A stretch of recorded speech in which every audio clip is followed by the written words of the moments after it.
Good morning and welcome, welcome, welcome. How are you? I mean, we're getting so close to that day. Like, like we're getting the results from the biopsy back. We'll find out if they found a leak or not. We all feel that way, jittery. Like, oh my God. So how are you holding up? Yesterday was exciting here in town. I understand that some of you have attended a particular rally. I hope you had a wonderful time. Today I'm going to talk about transformation. And I will first look at the macro, and then we'll go to the micro, okay? And I was going to speak next week. So that would have been just the Sunday before the big day. And however, I'll be gone. I'll be in LA. And I switched with Fred, who's going to be speaking next week. But I am going to give you a little taste of what I would have said next week, okay? So we're going to look at the macro. And what is the difference between an authoritarian, dictatorial, autocratic, fascist, or communist regime and democracy? So that's the macro. What is the difference between those types of regimes? So an autocratic, authoritarian, dictatorial regime is led by the few. It is for the few. They control the masses, but most importantly, what it does not have is a method of self-correction, because they are always right. They say it, therefore it is so. So there's no system of self-correction that is built into the regime. Democracy, on the other hand, it is built into its very system, the self-correction. It looks at itself. It notices that, oh, we made a mistake. The people elect a politician to lead them. For a couple of years, they watch them lead, and they say, oh, well, that's going the wrong way. Now we're going to go to another election, and then we will elect somebody different, somebody who will do what we want them to do.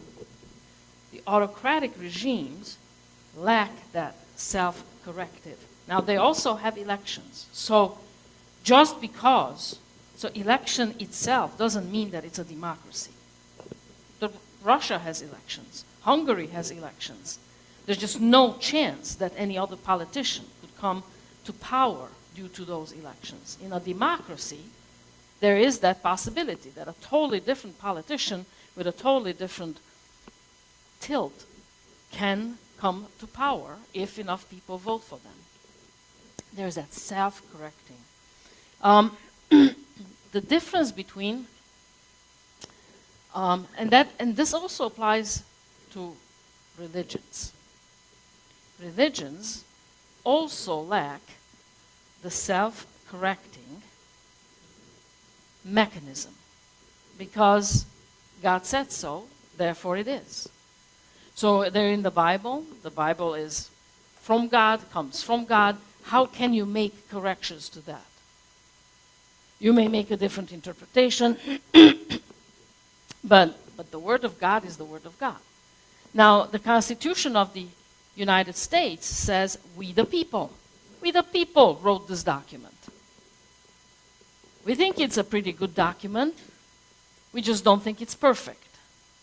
Therefore, we built into the Constitution a mechanism for self-correction. If you, the people, after we are gone, decide that something's changed or something we didn't think of, maybe we made a mistake, then you, the people, can amend this Constitution.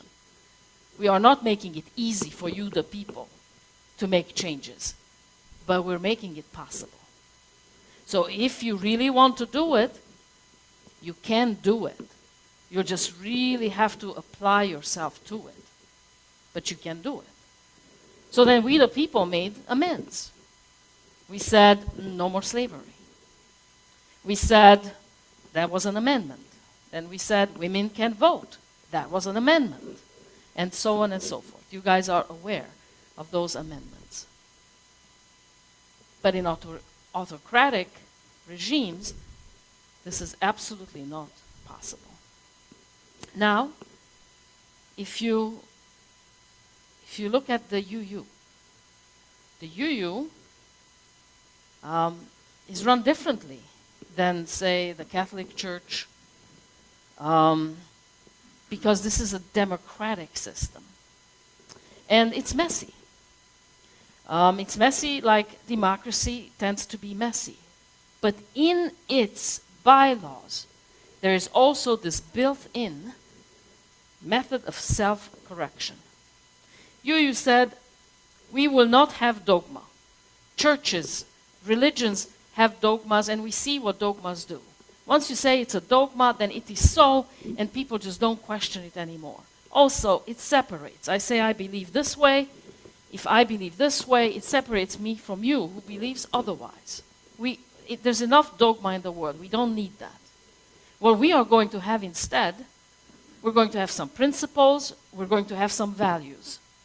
And we establish what these principles are, and we establish that through a democratic process. Everybody's voice who wants to be heard will be included in this process.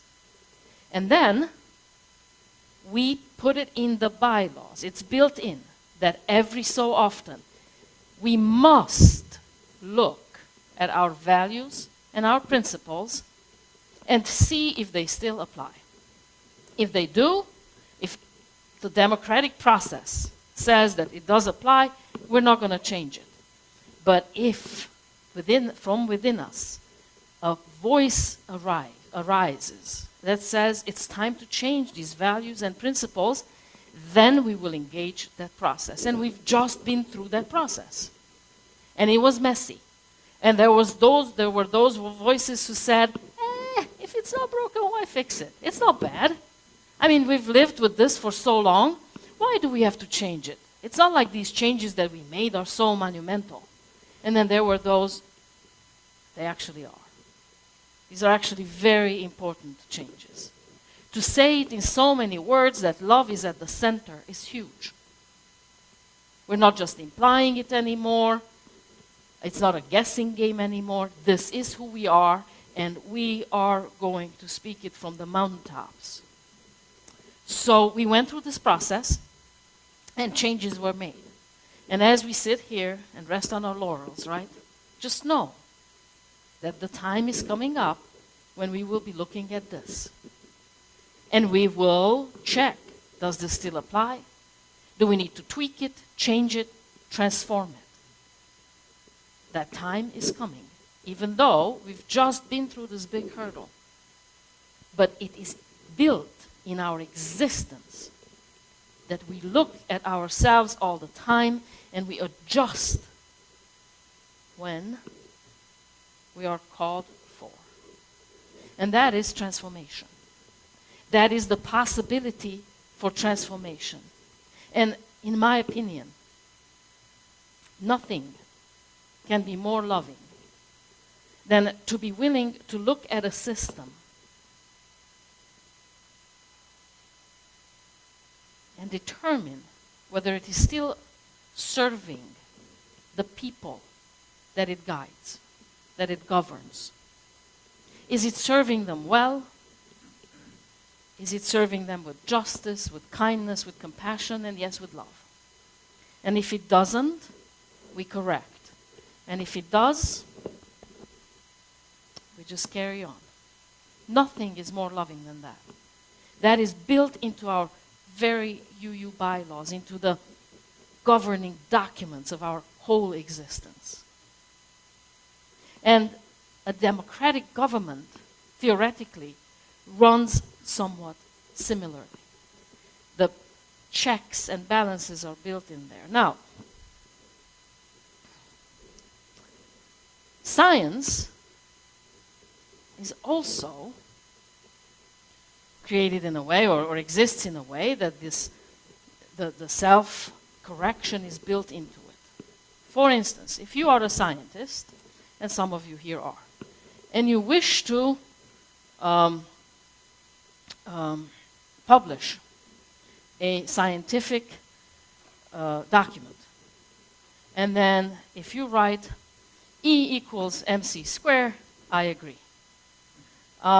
Gravity is, yes, I agree. The Earth rotates around the sun, I completely agree. Now I wish to publish this paper. Nobody is going to publish this paper. They will say, we know this. This has already been established. If you wish to publish something, it has to be a correction or an addition. Either you say E doesn't equal mc squared, Einstein got it wrong, or you say E equals mc squared, and I've also discovered something that Einstein wasn't aware of. And this is what that looks like. That's what science is all about. Science also self-corrects all the time. Otherwise, they wouldn't even be able to publish. Otherwise, they wouldn't have, why would they exist? Now, if you wish to become the Pope or the Ayatollah, your requirement is to agree with everything that has been and enforce everything that has been, and possibly never disagree with anything that has been postulated up till your existence. Then you're a good priest, you're a good Muslim, I forget what they're called, the imam. You're a good imam, and then you have the chance to become the Pope or the Ayatollah. So religions are, they don't have this self-corrective method, system built into them, because they're decreed by God. So the problem is, however, that if you look at, say, Iran today, or, well, let's look at Iran today. Who controls the scientists? Who tells them what to do and what not to do? The Ayatollah.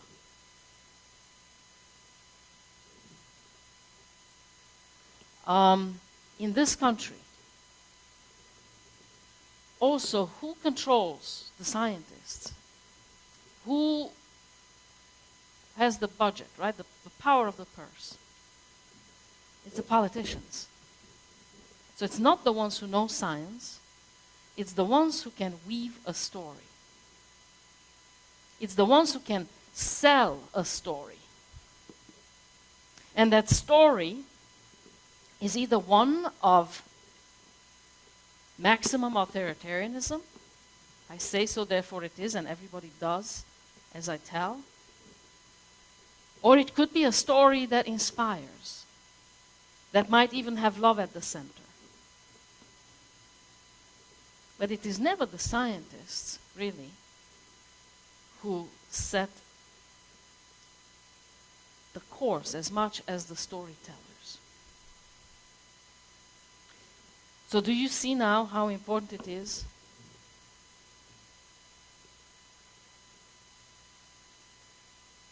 to have a democracy? How important it is to make sure that we, the people, have tremendous power and a voice? That it is we, the people, that must govern ourselves? Because in authoritarian, autocratic, dictatorial, fascist, communist, totalitarian regimes, the story they tell is only about power. I want power at any cost. And in a democracy, there is the possibility to tell the story of the power of love. And that's a huge difference. That is a transformative difference.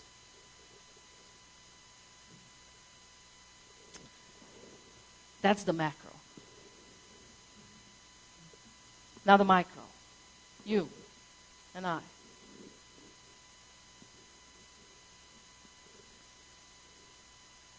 The people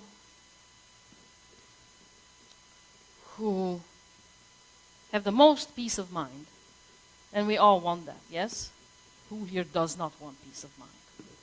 We all want that.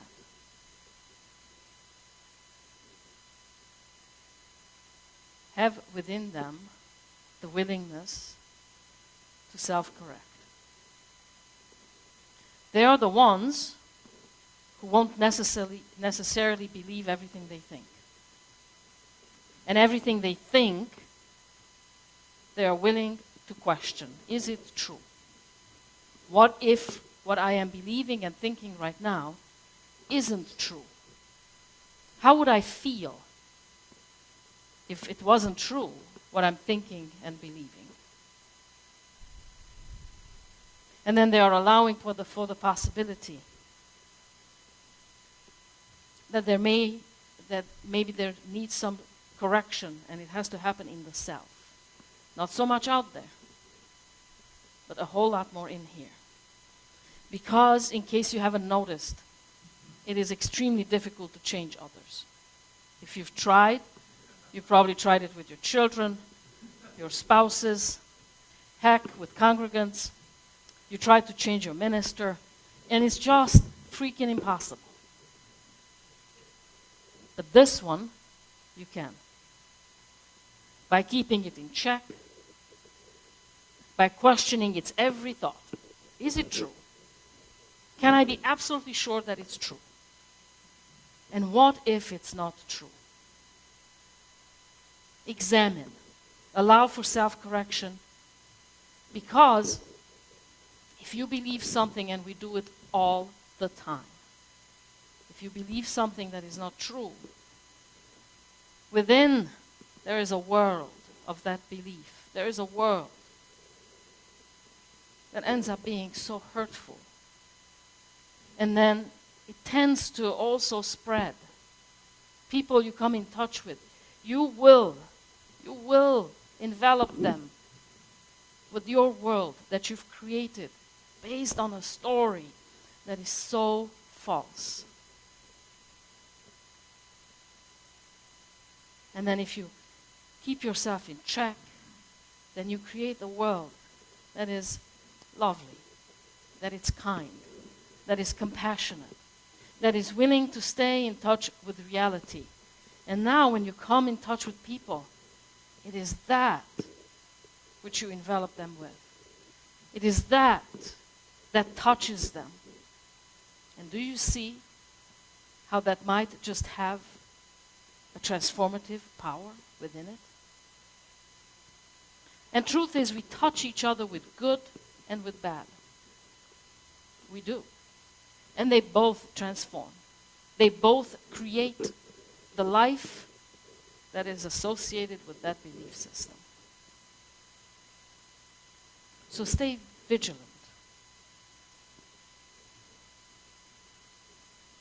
Do not be an authoritarian system within yourself. Be a democracy. You might just be wrong. You're just the last one to know it.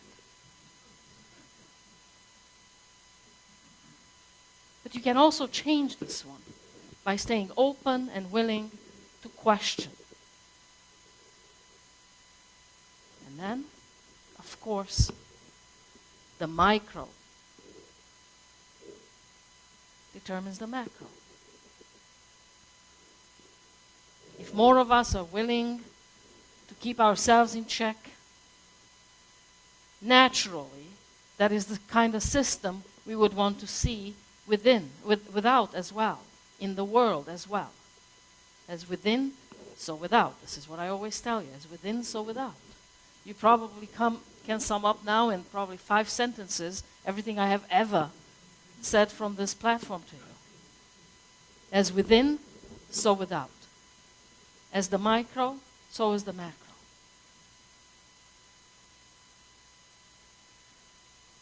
I'm nervous. I'm nervous. And I think so are you. And I'm hopeful. And I'm hopeful that there's more of us than the ones who are willing to give power away to the few, who are willing to try out a system that has been tried around the world and failed every single time. And it doesn't ever just fail. It creates havoc in its wake. Destruction, devastation. I've lived through that. So yes, I'm nervous. And yes, I'm hopeful. And all I can do, everyone I come in touch with now, I ask them if they are registered to vote. And then I ask them to go vote early. Yesterday I had a conversation with somebody, and I asked, have you voted? And said, oh no, I'm just going to vote on the day. And I said, what if you get hit by a car between now and then? I mean, not to be dark and negative, but what if? And she said, I didn't think about that. So then she started Googling, how do I vote early? So vote early. Vote now. Do your level best. And whatever it is, we'll find our way through it. And in the meantime, remember to question your thinking. Question your belief systems. Belief systems, oh, they're so easy to come by. So don't be very protective of them. They're so easy to build one up. So question the one you have. If it's good, keep it. If it's bad, let it go. Another one will take its place in seconds. Remember to self-correct often,